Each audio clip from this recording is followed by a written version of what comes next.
এটা কি মাস? জিলহজ মাস। এই জিলহজ মাসের কিছু আমল আছে। এক নাম্বার আমল হলো, সংক্ষেপে আমি বলে দিব, এক নাম্বার আমল হলো যারা কোরবানির নিয়ত করেছে তাদেরকে হাতের নখ এবং মাথার চুল এগুলো কাটা থেকে বিরত থাকতে হবে কোরবানি যারা নিয়ত করেছে। তবে এখন মনে করতে পারেন যে যারা কোরবানি দেবে না, ছোট আছে, তারা কি এটা করতে পারবে? হ্যাঁ, অবশ্যই পারবে, এবং এর জন্য আল্লাহ সওয়াবও দিবে, সুবহানাল্লাহ। এরপরে জিলহজ মাসের 9 দিন বিশেষ রোজা রাখা। এই 9-10 দিন যে এত গুরুত্বপূর্ণ, আল্লাহ এর জন্য সূরা ফাজরে অঙ্গীকার করেছেন, ওয়াল ফাজরি ওয়া লায়ালিন আশ। এই 10টা দিনের শপথ আল্লাহ করেছে, 10টা রাতেরও শপথ আল্লাহ করেছে।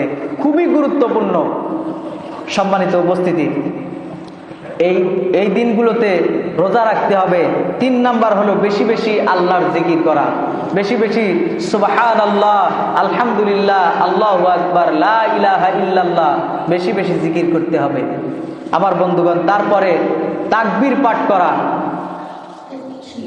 9 জিলহজ, ভালো করে শুনবেন, 9 জিলহজ ফজর থেকে শুরু করে 13 জিলহজ আসর পর্যন্ত মোট 23 ওয়াক্ত নামাজ বলতে হবে আল্লাহু আকবার, আল্লাহু আকবার, লা ইলাহা ইল্লাল্লাহু, আল্লাহু আকবার, আল্লাহু আকবার, লিল্লাহিল হামদ।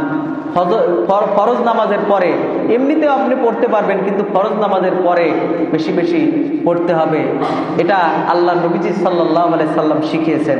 এরপরে সম্ভবত যথাসম্ভব দান সদকা করা। আল্লাহ আপনাকে যা সম্পদ দিয়েছে আপনি দান সদকা করবেন বেশি বেশি।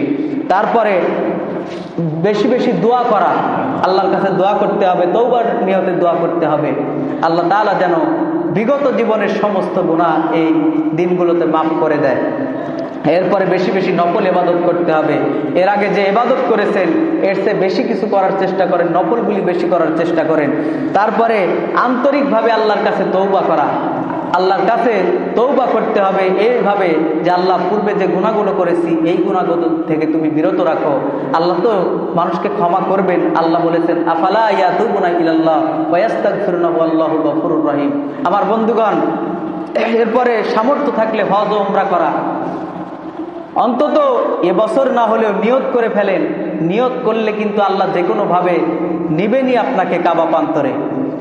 লিবিয়ার একটা উদাহরণটা সামনে চলে আসলো। লিবিয়ার একজন যুবক আমের ইবনুল মাহদি, তিনি চিন্তা করেছে হজ করবে। এই তো কয়েকদিন, 2-3 দিন আগের ঘটনা। চিন্তা করেছে হজ করবে, তার চিন্তা ভাবনা অনুযায়ী সে টাকা গোছাইছে। গোছানোর পরে সে এয়ারপোর্ট পর্যন্ত গিয়েছে, ফ্লাইটও করেছে, কিন্তু পাসপোর্টের জটিলতা থাকার কারণে সে হজে যেতে পারতেছে না। বলা হলো যে ভাই, আপনি পরবর্তীতে পাসপোর্টের জটিলতা সেরে তারপরে আসবেন। আমার বন্ধুগণ, এবারে এই যুবকটা কান্নায় ভেঙে পড়তে শুরু করলো, মনটা খারাপ, আল্লাহকে বারবার বলতেছে। আল্লাহ পাক রব্বুল আলামিন তার মনের সেই আশাটাকে পূরণ করবে, সুবহানাল্লাহ বলেন।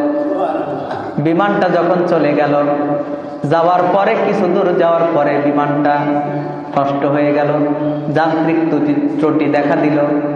সে আর এই বিমানটা নিয়ে এই পাইলট আর আগাতে পারলো না। একবার যখন এই সমস্যাটা হওয়ার পরে বিমানটা কিছু দূর যাওয়ার পরে ঘুরে আসলো। পরবর্তীতে আবার যখন সমস্যা সমাধান করে আবার যখন সেটা চলে গেল, যাওয়ার পরে আবারও ওই যে সমস্যাটা, যান্ত্রিক ত্রুটি আবার দেখা দিল। এরপরে পাইলট চিন্তা করলো, এই আমর ইবনুল মাহদি, তাকে আমি অবশ্যই নিয়ে যাব। তওবা করলো, অঙ্গীকার করলো যে অবশ্যই অবশ্যই আমি তাকে নিয়ে যাব। আমার বন্ধুগণ, যেই মাত্র তাকে নিয়ে নিল, সঙ্গে সঙ্গে আল্লাহ একেবারে কোনো সমস্যা ছাড়াই কাবা প্রান্তরে বিমান পৌঁছায়া দিল, সুবহানাল্লাহ। মনের নেক আশা যদি থাকে, আমার আপনার নিয়ত যদি সহি হয়, ইন্নামাল আমালু বিন্নিয়াত, আল্লাহ তাআলা এরকম ভাবেই পুরস্কার দিবেন, সুবহানাল্লাহ।